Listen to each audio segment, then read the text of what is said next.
Hi friends, welcome to Shanthi Illam. எல்லாரும் எப்படி இருக்கீங்க?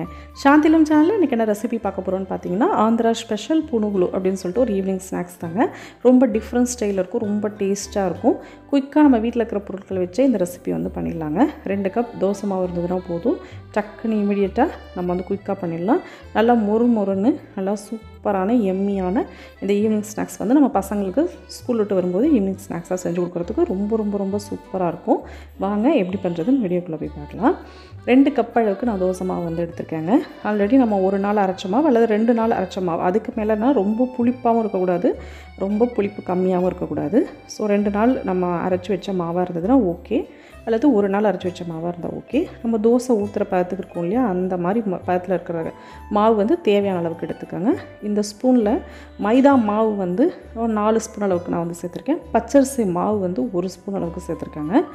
இது வந்து நம்ம மாவை வந்து நல்லா டைட்டன் பண்ணி கொடுக்கறதுக்காக. நம்ம தோசை மாவு வந்து இப்போ இந்த பதத்துக்கு இருக்கு இல்லையா, இதோட நம்ம எடுத்து வந்து ஸ்நாக்ஸாக பண்ண முடியாது. அதுக்காக மைதா மாவு பச்சரிசி மாவு கொஞ்சம் சேர்க்கும்போது நல்லா மாவு வந்து கொஞ்சம் டைட் பண்ணும்.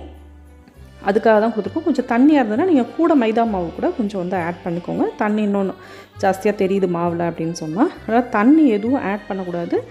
ஜஸ்ட்டு மைதா மாவும் பச்சரிசி மாவும் ஆட் பண்ணிட்டு நல்லா வந்து மாவை கரண்டியாலே வச்சு இது மாதிரி நல்லா பீட் பண்ணி விடுங்க.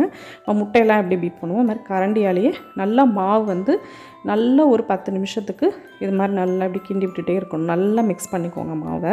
மிக்ஸ் பண்ணிவிட்டு ஒரு 10 மினிட்ஸ் நல்லா மூடி போட்டு வச்சுட்டு அதுக்கப்புறமா நம்ம சில பொருட்கள்லாம் வந்து ஆட் பண்ணிக்கலாம். மாவு பாருங்கள் நல்லா டைட்டாகுது பார்த்தீங்களா. டைட்டாக ஆகலை அப்படின்னு சொன்னால் நம்ம வந்து கொஞ்சம் மைதா மாவு ஆட் பண்ணிக்கலாம். ஒரு 10 மினிட்ஸ் கழிச்சிட்டு இப்போ நம்ம வந்து ஒரு 1/2 ஸ்பூன் அளவுக்கு ஜீரகம், ஒரு பச்சை மிளகா காரத்துக்கு ஏற்ற அளவுக்கு நான் ஒரு 2 பச்சை மிளகா ஆட் பண்ணியிருக்கேன். கருவேப்பிலை சேர்த்துக்கோங்க. கொத்தமல்லி வேணுனாலும் ஆட் பண்ணிக்கலாம். நான் ஜஸ்ட்டு கருவேப்பிலை மட்டும் சேர்த்துருக்கேங்க. ஆனியன் வந்து நல்ல ஒரு பெரிய வெங்காயம் ஒன்று இந்த மாதிரி நல்லா ஃபைன் சாப் பண்ணிக்கோங்க. அப்புறம் மாவில் ஆல்ரெடி நம்ம வந்து உப்பு சேர்த்துருக்கோம். இது நம்ம மைதா மாவுலாம் ஆட் பண்ணிக்கிறதுனால சும்மா ஜஸ்ட்டு ஒரு 1/4 ஸ்பூன் அளவுக்கு தூள் உப்பு ஆட் பண்ணியிருக்கேன். நீங்கள் உப்பு பார்த்துட்டு நம்ம வந்து ஆட் பண்ணிக்கலாம். தோசை மாவில் ஆல்ரெடி உப்பு இருக்கும் இல்லையா, நல்லா இந்த பாருங்கள் இந்த பதத்தில் நமக்கு மாவு வந்து ரெடியாக இருக்கணும். நல்லா எல்லாத்தையும் மிக்ஸ் பண்ணிவிட்டு இப்போ நம்ம ஆயில் சூடு பண்ணிக்கலாங்க. ஹீட் பண்ணிவிட்டு உங்களுக்கு கையால் எடுத்து போட வரும்னா அப்படியே எடுத்து போடுங்க. அப்படி இல்லைன்னா ஸ்பூனில் இந்த மாதிரி கொஞ்சம் நீட்டாக ஸ்பூனில் ஒரு பெரிய ஸ்பூனில் இந்த மாதிரி எடுத்து போட்டிங்கன்னா உங்களுக்கு ஷேப்பாக வரும். இப்படி எடுத்து நம்ம கொஞ்சம் கொஞ்சமாக மாவு வந்து தள்ளி போடணும். ஒட்டி போடக்கூடாது. ஏன்னா இந்த நம்ம தோசை மாவு இருக்கிறதுனால போய் எல்லாம் ஒட்டிக்கும். அதனால் கொஞ்சம் அப்படி தள்ளி போடுங்க.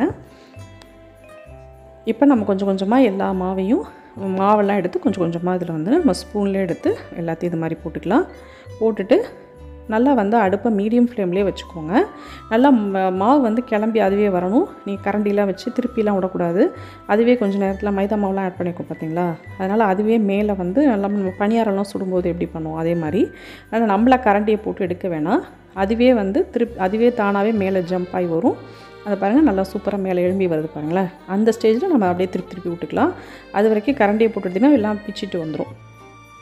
அதனால் மெதுவாக பொறுமையாக இருந்து அது கொஞ்சம் எழும்பி வந்த பிறகு திருப்பி விட்டுக்கலாங்க. அதுதான் மாவு வந்து கரெக்டான பதத்தில் இருக்குதுன்னு அர்த்தம். அதுக்கு மேலே நீங்கள் சரியாக வராமல் ஊட்டிக்கிட்டே போயிடுச்சு அப்படின்னு சொன்னால் ஏதோ மாவு மிஸ்டேக்காக இருக்குதுன்னு அர்த்தம். அதனால் இதுதான் கரெக்டான பதம். இப்போ பாருங்கள் எல்லாமே நல்லா எழும்பி வந்துருச்சு. எண்ணெயும் கொஞ்சம் கூட ஊற்றிக்கோங்க. ஏன்னா மாவு நம்ம ஊற்றும் போது கொஞ்சமாக எண்ணெய் ஊற்றிக்கிட்டிங்கன்னா மாவெல்லாம் போய் அப்படியே உட்காந்துச்சுன்னா எழும்பி வர்றதுக்கு அதுக்கு ஆயில் வந்து தேவைப்படும். அதனால் இந்த அளவுக்கு நல்லா எண்ணெய் ஊற்றிட்டு நல்லா நம்ம கொஞ்சம் கொஞ்சமாக எல்லாத்தையும் மாவுகளையும் மாதிரி ஸ்பூனாலேயே நம்ம எல்லாத்தையும் போட்டுட்டு இது மாதிரி நல்லா பிரட்டி விட்டுடுங்க. ரொம்ப செவந்து தான் வரணும்னு அவசியமே இல்லை. ஒரு 10 மினிட்ஸில் நம்ம எல்லாத்தையும் எடுத்துக்கலாம். நல்லா செவந்ததுன்னா கொஞ்சம் மொறுமொறுன்னு இருக்கும். மொறுமொறுன்னு வேணும்னா நல்லா கொஞ்சம் செவக்க விட்டு எடுக்கலாம். அப்படி இல்லைன்னா கொஞ்சம் வெள்ளையாக இருக்கும்போதே எடுத்துட்டிங்கன்னா நல்லாவே சாஃப்டாகவும் நல்லா டேஸ்ட்டாகவும் இருக்குங்க. பாருங்கள் நல்லா சூப்பராக செவந்து எல்லாம் வந்துட்டுருக்கு. நம்ம வந்து எல்லாத்தையும் எடுத்து நம்ம பாத்திரத்துக்கு வந்து சேஞ்ச் பண்ணிக்கலாங்க. சூப்பராக இருக்குங்க டேஸ்ட்டு. அதில் வந்து ஜீரகம், பச்சை மிளகா, ஆனியன் இதெல்லாம் சேர்த்துருக்கிறதுனால டேஸ்ட் வந்து அல்டிமேட்டாக இருக்குங்க. நீங்கள் அப்படியே எடுத்து நம்ம சாப்பிட்லாம். அப்படி இல்லைன்னா நீங்கள் சைடிஷாக தேங்காய் சட்னியோ அல்லது தக்காளி சட்னி கூட சேர்த்துக்கிறனாலும் நம்ம சேர்த்துக்கலாம். தேங்காய் சட்னி வந்து நல்ல ஒரு காம்பினேஷனாக இருக்கும். சாப்பிட்றதுக்கு வந்து அதோட சேர்த்து தொட்டு சாப்பிட்றதுக்கு சூப்பராக இருக்கும். சாம்பார் அதெல்லாம் கூட தொட்டு சாப்பிட்லாம். ஆனால் வெறுமனவே சாப்பிட்றதுக்கு இது அல்டிமேட்டான டேஸ்ட்டாக இருக்கும்.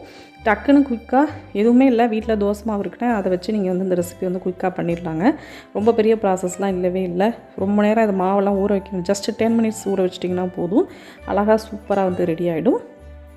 கரெக்டான பதத்துக்கு மட்டும் செஞ்சுட்டோன்னா இந்த ரெசிபி வந்து அல்டிமேட்டாக இருக்கும்.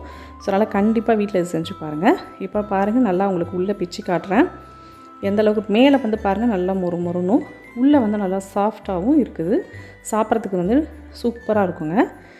கண்டிப்பாக நல்லா உங்கள் வீட்டில் பசங்களுக்கு நல்லா விரும்பி சாப்பிடுவாங்க. எங்கள் வீட்டில் பசங்களாம் ரொம்ப பிடிச்சிருந்தது, ரொம்ப விரும்பி சாப்பிட்டாங்க. ஸோ அதனால் நீங்களும் வீட்டில் செஞ்சு பாருங்கள். வீட்டில் இருக்க பொருட்களை வச்சே நம்ம வந்து டக்குன்னு சிம்பிளாக வந்து இந்த ரெசிபி வந்து பண்ணிட்டோம்.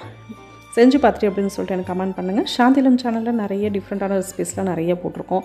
ஸ்நாக்ஸ் ரெசிபீஸ், குழம்பு ரெசிபீஸ், வித்தியாசமான ரெசிபீஸ்லாம் நிறைய போட்டிருக்கேன். ஸோ அதையும் மறக்காமல் உள்ளே போய் பாருங்கள்.